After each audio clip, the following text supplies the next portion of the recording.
Madongan Dam sa Dingras, Ilocos Norte, dinarayo na ngayong tag-init.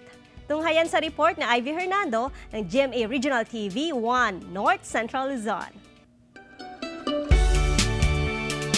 Mga kapuso, tara na't dayuhin ang Ilocos Norte. Hindi sa dagat kundi sa dam. Ang Madongan Diversion Dam ng Barangay San Marcelino sa bayan ng Dingras. Tanawin pa lang ang ragasan ng malamig at malakristal na tubig mula sa bundok.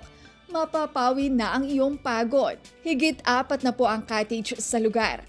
May entrance fee at cottage fee bilang tulong sa pagpapanatili sa kalinisan at kita ng asosasyong namamahala sa cottages, ang Isneg Tribe na isang indigenous group. Nalagyan na ng Sabo Dam, nakita namin na maganda yata itong pagliguan, parang gagawa tayo ng mga cottages, parang maingganyo yung mga tao na pumunta rito.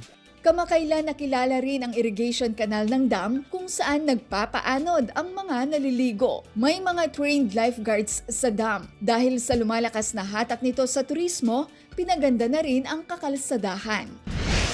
Atraksyon ang isang rest house sa gitna ng bukid sa Barangay Abkir, Vintar, Ilocos Norte. Dadapilan o tangbaw kasi ang disenyo kung saan kitang-kita kahit sa malayo.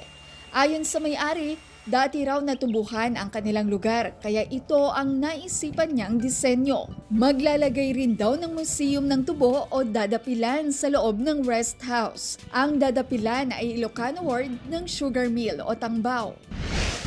Muling binuksan ang Ilagan Sanctuary sa Isabela. Pwedeng i-enjoy ng mga bisita ang pamamangka, zipline, cable car riding, swimming, horseback riding, animal kingdom visitation, at ilan pang mga atraksyon na masasaksihan ng mga turista.